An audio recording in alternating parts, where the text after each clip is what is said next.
Welcome to the meeting room at Global TV Talk Show, a broadcast service of globalbusinessnews.net. Now, here's your host, Ed Cohen. This is Ed Cohen, your broadcast host on Global TV Talk Show, a unit of globalbusinessnews.net. Our very special guest today is Michaud. Did I pronounce that right?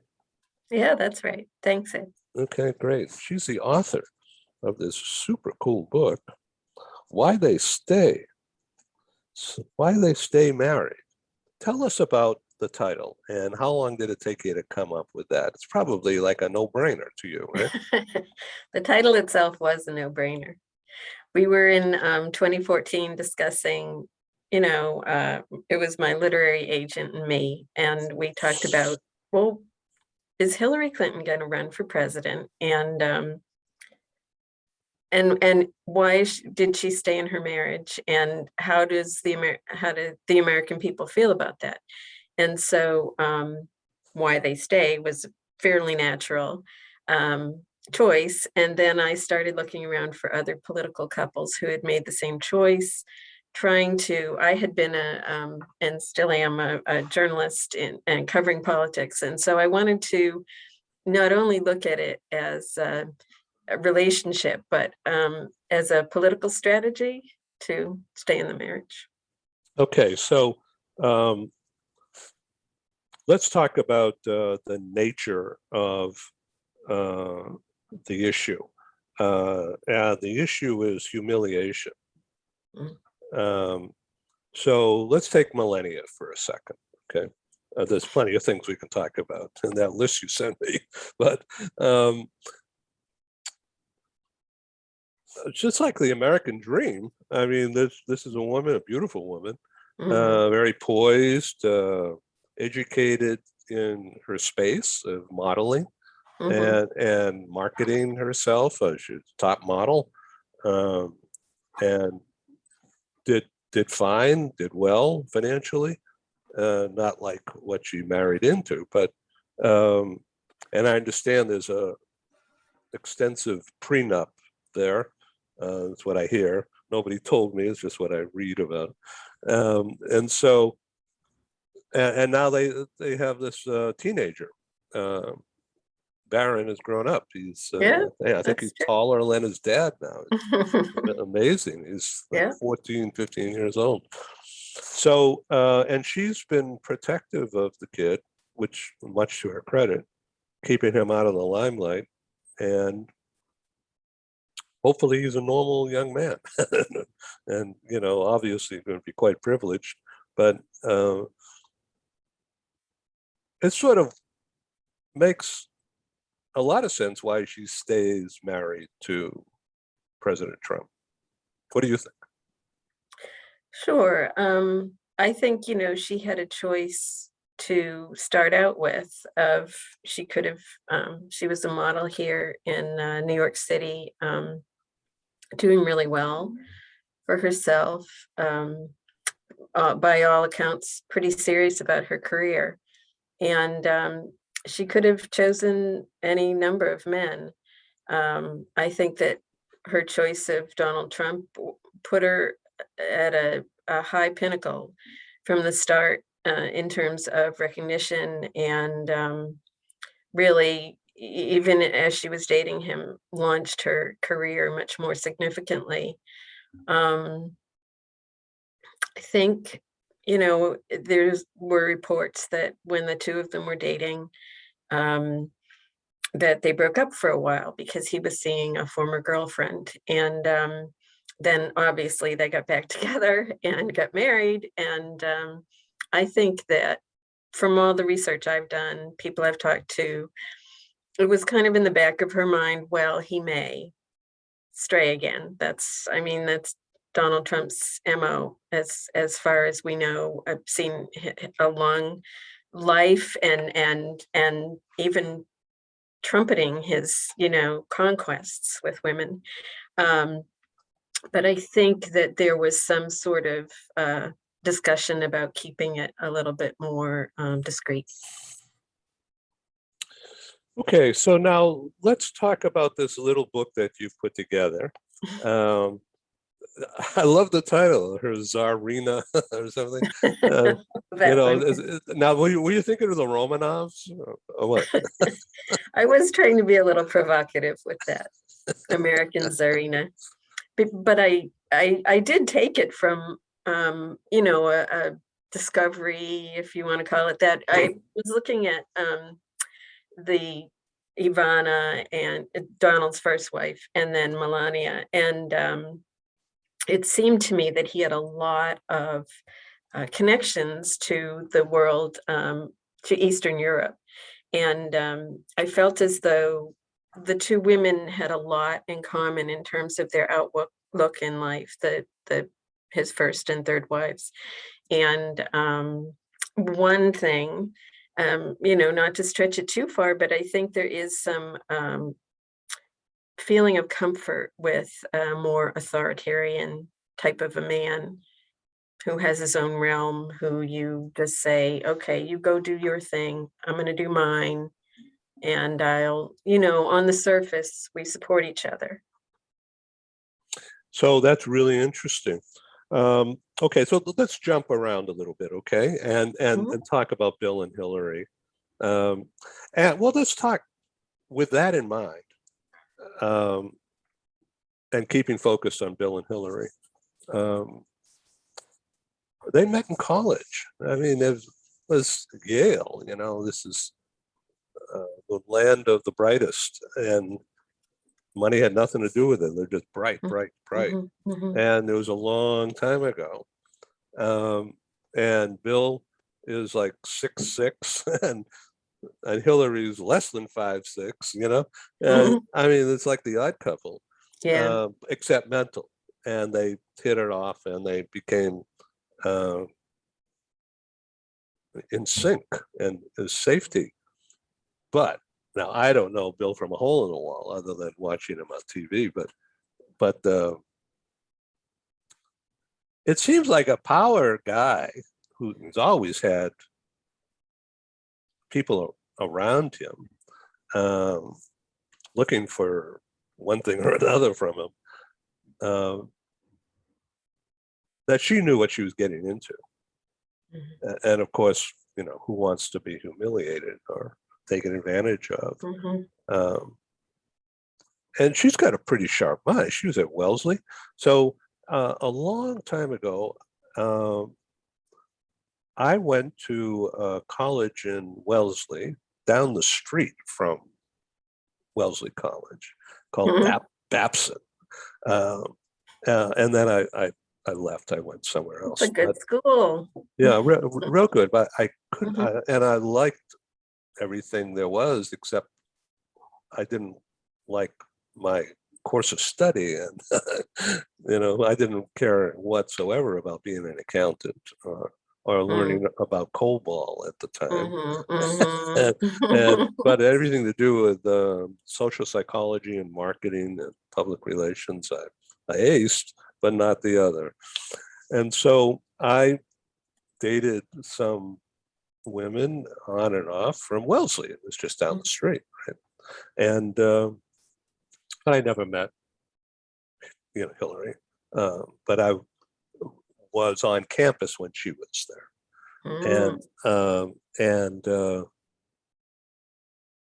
but I left that college and went to another college. Had nothing to do with Babson or anything after that. But she was not a good-looking woman at all, but really super bright and very, very active, smart, women's issues way back then, and just on top of it. And I think she was valedictorian or president or something of the class. I think student she was council really, president or yeah, something she like was that. really avant-garde. I mean, right out there, and not my cup of tea, but I know a lot of people who would have loved that kind of relationship, and probably that's what drew them together at Yale. law school. And she wants a ticket to ride too, coming from a stable middle class Chicago area family background, and Bill was also poor background, but super smart and certainly Right. going places. But who knew about becoming president? That's a stretch. Mhm. So how does a woman like that, just use her as an example, as a bridge to our next talk here, they have their own agenda. And Mhm. so how do they keep that quiet? Or what do you think of all that? I'm talking too much here. So I'm going to stop talking and tell us about how they have their own agenda. What is your research? What is your reporting on that? Well, I think, they've been said to have started out their life together, calling it the journey. And I think that that's a really key psychological issue for the two of them. I think they are very much partners in their politics and parenting. I see a lot of that just being there.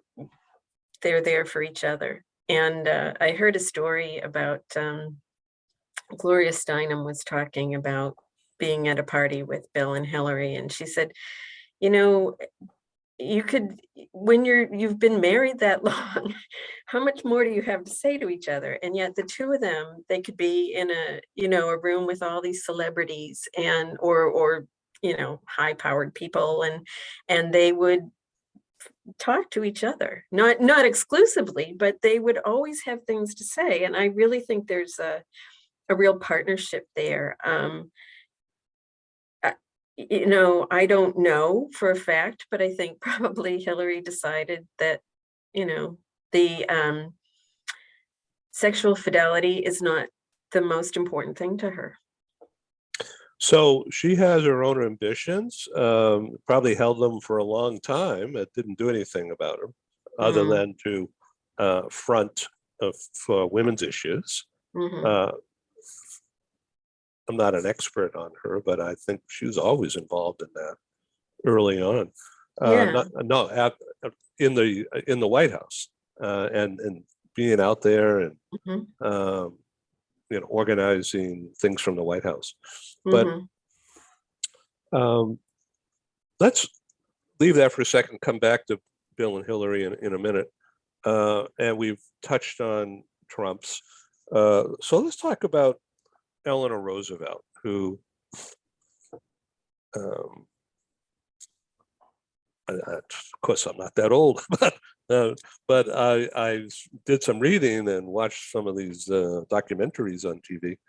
But what is your reporting about what drove her to really speak out at a time when women did not do that? Well, I think hers is an interesting story. It's a little bit different than you see with the modern women when they were confronted with this humiliation in real time. Eleanor found out about her husband's affair with her secretary, Lucy Mercer. Um, I think that she discovered some letters in his luggage. And they talked about maybe getting a divorce at that point. She, by the accounts I've read, was wanted to stay together for their 5 children. But I think she also, to your point, got a sense of, well, um, I'm gonna do some things in this marriage. I have a little bit more of an upper hand now, and I'm gonna make a road for myself. And the way she found a path out of her pain was she began talking to journalists and started writing a 6-day-a-week newspaper column. She was doing a lot of advocacy within the Roosevelt administration in the White House on behalf of poor people, women, Blacks. And I think that she also ended up becoming a representative to the UN and helping to Right. write the Universal Declaration of Human Rights. So, a very influential person, but I think it was almost like this marital disappointment became a catalyst for her activism. Hi, this is Ed, and I thank you for tuning in to Global TV Talk Show, a unit on globalbusinessnews.net. We broadcast to the world, as you know by now. So I wanted to make sure that you understand that our programs are advertising supported. We're grateful for co-sponsors, advertisers. They have a marketing budget coupled with a strong desire to be associated with our top quality program. And of course, I'm grateful. Thank you. So for the next few minutes, you're going to see some commercials. It's mostly very low key, and our prices are very, very reasonable. Our exposure for the advertisers go 12 months and beyond. Some of our advertisers have been with us since March, April of 2020. And Google Analytics has tracked over 125,000 what they call audience page views, which means you looking at this page, that's a page view. Now, if you happen to go to one of our other shows or to our radio broadcasts or to our newspaper or magazine, those become additional page views as measured by Google Analytics. And so when they say 125,000 since spring of 2020 up through Labor Day, a month ago, that's pretty good numbers. And the past 30 days, Google Analytics has measured just under 6,000 audience page views. And that, according to them, is a 42% increase in audience participation over the month of August. So thank you very much. Well, here's our advertisers, and we'll be back in just a couple of minutes or so, and we'll proceed with this interesting conversation. Thank you. This episode from the meeting room of Global TV Talk Show is brought to you by The Bridge School, the accredited international online private school of choice, at bridgek12.org. Porch Light Rental and Destination Services. Reduce your renter lump sum or managed relocation costs. Visit them at porchlightrental.com. And by airs.com. With our full range of services, we can help design and manage your international relocation. Find us at airs.com. Primestone Partners, featuring corporate, government, and developer housing solutions, as well as senior-level advisory services.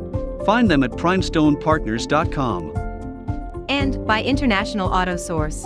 We are the vehicle experts for expats, featuring all major brands of automobiles with flexible solutions and financing. On the web at intlauto.com. Become a global player in your field. Cross Culture to Go provides virtual support for your global business and career success. We can help you thrive in 140 plus countries and markets. On the web at crossculturetogo.com.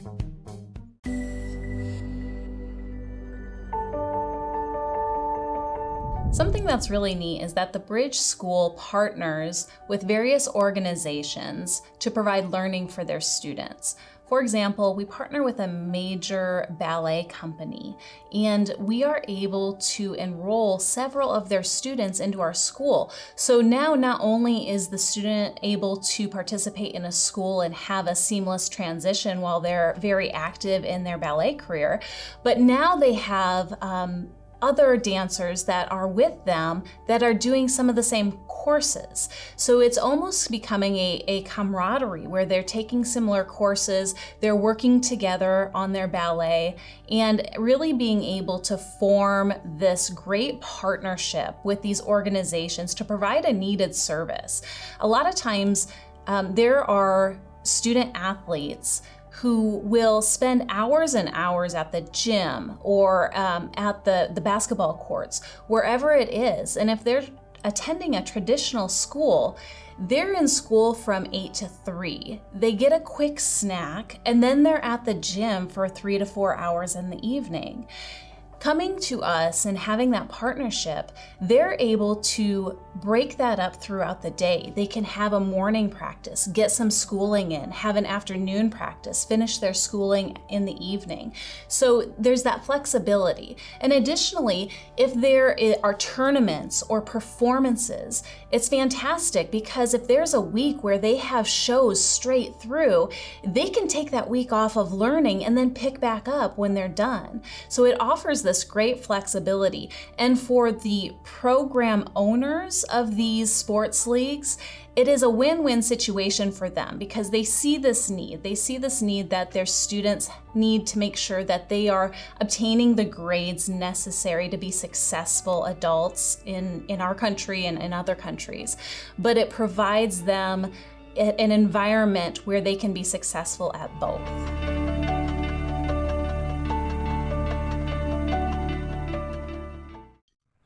Hi, I'm Sergey Gorbatov. I'm Angela Lane. Together we are researchers, writers and practitioners in the field of human resources. And we've also been multi-country, multi-assignment career expats. We owe our professional development and growth to a very large extent to the international assignment opportunities that we have had. But in a world where distributed work may become the norm, we also want to understand what happened to the nature, duration, and purpose of international assignments. Together with our colleague, Julian Dalzell from the University of South Carolina, we're undertaking a study on the future of expatriation. And we'd value your contribution. You can participate in this important study by completing a simple 10-minute questionnaire. Access the questionnaire by typing in your browser tinyurl.com/expert study. That's tinyurl.com/expert study. You can also find the link here on Ed's website next to this video. Thank you for joining us in this study. In return for your contribution, we'll provide you with a copy of our research. And of course, you'll be invited to an exclusive webinar hosted by Ed, where we will share our findings right here on Global Business News. And so please go to tinyurl.com/expat study. Take the survey so that we can better understand the future of expatriation. So during that time, that was the Great Depression, and not a lot of people were educated. And yet, and the newsreels and the documentaries don't talk about that other than skim the surface of the Great Depression and Brother, Can You Spare a Dime and bread lines and all that.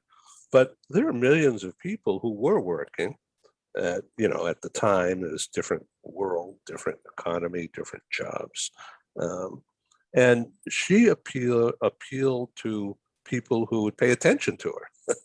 Okay. And it was, she found her audience by radio, right? And the newspaper. Right. And it, I don't know if it was political, but it was certainly a woman speaking about important things. And that got I mean, that was her escalator, if you will. Mhm. Because nobody else was talking about that stuff, as far as I And she know. was in a position to have influence. I think she said that she was trying to comfort people through her column, Mhm. Yeah. let them So, know that the White yeah. House was listening and that sort of thing. So I'm looking here. One of your headlines: "Why do good women stay with bad men?" I mean, that's an emotional thing, but it's true, right? But we'll talk. And then your next question: what if political wives are just as calculating as their infamous husbands? Mhm. So, in other words, what you're getting at is using the occasion, using the facility, Mhm. rather than bring more shame by having a fight in public. They're leveraging the situation.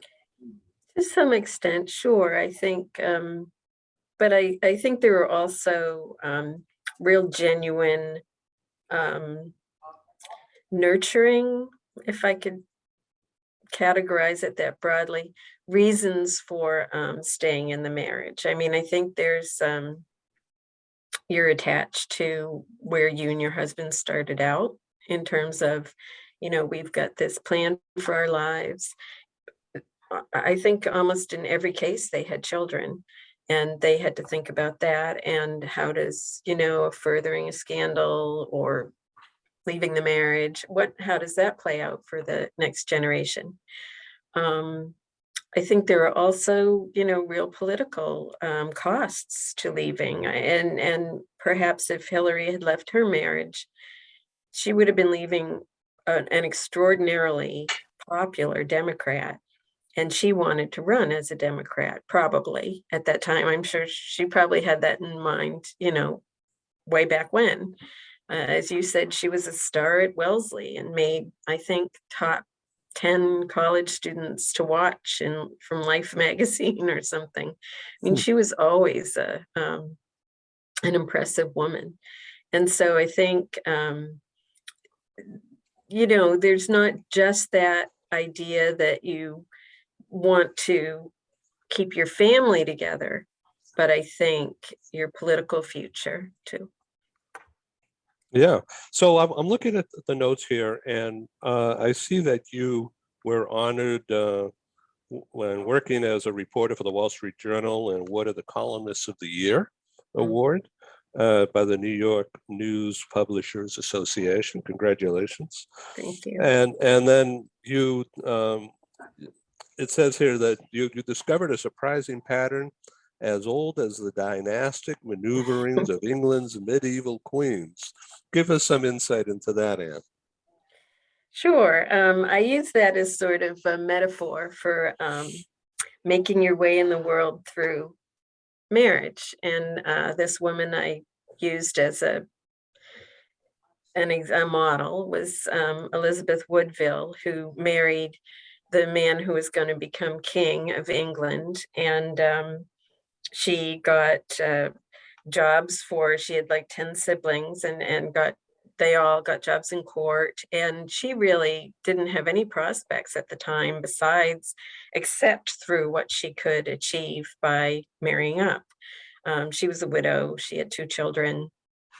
And so I thought that was kind of anachronistic that women would still think of marriage as a way, as the only path to success, financial success, and that sort of thing. And the women in my book, I did sort of feel as though they were a little bit following this path of, I guess it's a popular term to throw around now. It wasn't a few years ago when I started this, but this patriarchal idea of what a life is. Interesting. So Jackie Kennedy, storybook, the Camelot idea, and all that. It was certainly glamorous. I was just a kid at the time, but being from Boston, Right, I know. from Brookline, in fact, my family lived on Beale Street for a long time when I was much younger, and their family house was on Beale Street going back a long time ago.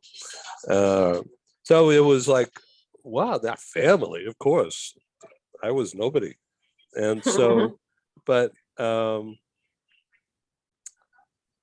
Marilyn Monroe and who knows who else. But I mean, can you give us some insight into that? What did your research show about?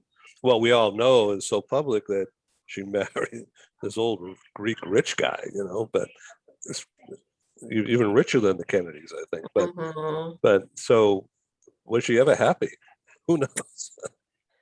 Yeah, I think, with Jack and Jackie, they both grew up in these families where it was normalized for the man to be womanizing, for the husband, married, but pretty flagrantly Yeah, going out with other women, and not hiding it. no, I mean, Joe Kennedy had an affair with Gloria Swanson, for one of the more public ones that I know of.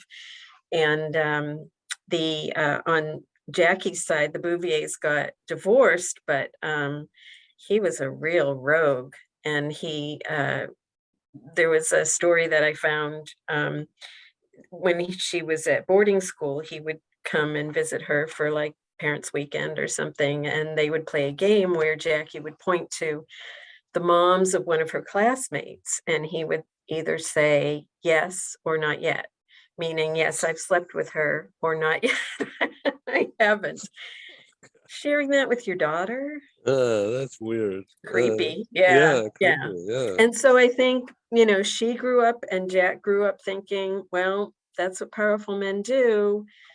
I also found a story that she consulted a physician to find out, are there some things I can be doing in bed that would be keep my husband at home more? I just don't want to feel like it's my fault. So it's kind of poignant. Okay, so I want to ask questions about Jackie Kennedy and Onassis and that whole era, which was sort of like yuck, but there it was in public view a lot. And how does that impact her mind? I mean, she's already a wealthy woman, so it's not the money anymore, and she's not doing anything seemingly about building a business or writing books or what is your reporting about that era? What about how she moved on from her husband being killed? Yeah. I think she was very dedicated to her children. She turned down a lot of White House social stuff early on because she had those little kids. I think she went on to become an editor, a book editor at one of the big houses. And I really don't know much about her and Aristotle Onassis. Yeah, well, nobody seems to know. That's probably by design. Yeah. Okay. So Elliot Spitzer, who was a fast-rising attorney general in New York, or was he governor? I don't remember. Yeah, he and then went all from of a one sudden, to the other. Yeah, and then all of a sudden it crashed and burned. So it must have been pretty bad for that, for him not to try to stick it out. But it says here that was the foundation for The Good Wife, Yes. the TV show. And I watched that, but I didn't know it had anything to do with Spitzer. Yeah, it was, I guess they inspired the couple who wrote The Good Wife screen treatment. Yeah, right. Why they stay. Okay, couples decisions. What do political advisors tell couples? That would be interesting. What do you think? Well, I think I've known a lot of political advisors now, talked to a lot of them. And I think what they're telling the couples is you need to keep, especially with an election coming up, you need to keep the women's vote. And so what strategy, public strategy for your marriage does that most effectively? I thought that the story about the Trumps was kind of interesting. You know, we know that Elliot Spitzer stood by her husband. Hillary Clinton went on TV and said, you know, I love him, I forgive him, I think he'd make a great president. But Melania really broke with that. And when the Access Hollywood tape came out where Donald was bragging about grabbing women because he could, the political consultant suggested to Melania that she and Donald go on television he would be in the center and she'd be on one side and Ivanka on the other side. These two women who were pretty popular with the electorate, right? And he would sort of own up to his bad behavior and maybe say he was sorry, I don't know, but she nixed the idea. She said, I am not doing that. And I think that's kind of a departure. And I think that's one reason I found the Trumps so fascinating, is their politics were just very different. So why do you think she didn't do that? Well, it'll magnify the humiliation, I guess. That's probably the real reason. And I think she was no. Yeah. I'm not going down to that level. I just think it's more of a way of looking, not at appealing to voters, but as saying, look, I got my dignity, I'm not doing it. And it's a commanding position for her to take as well. It's not, think so? It's in my view, she's remains powerful that way in that relationship because she didn't drag him through the mud and stomp on his head. And that's what others would have done. Yeah. And then when he was elected, which I don't think she counted on, but I think she cried on camera. Do I have to move? Because she was in her Trump Tower palace. I know, but I think going into this old dusty building, you know. So she used that leverage to get a better prenup. Interesting stuff. Mm-hmm. So are you going on speaking tours now? This is what I'm doing. You know, it's COVID. Yeah. More or less. So my book came out in June and I've been doing podcast tours. I think I really enjoy podcasts because I have a girlfriend who's also a journalist, and when Twitter came on the scene, she was this sort of quippy person who was good with the one-liners, and she said, "Oh, the media has come to meet me. This is my medium." And I think that podcasts are a little bit more mine. I like to converse, so this is what I'm doing. I'm really glad, because that's my style also. Right. Thank you, Anne Michaud, for being on Global TV Talk Show, and please come back. And there's another book coming, I'm sure, but I don't know who the stars are going to be. Thanks, Ed. It was a real pleasure. Yeah, thank you. Okay, and the book is Why They Stay, and we're going to be promoting it across our network. Thank you, Anne Michaud, for being on Global TV. Thank you for joining us in the meeting room at Global TV Talk Show. Have a wonderful day, and stay safe.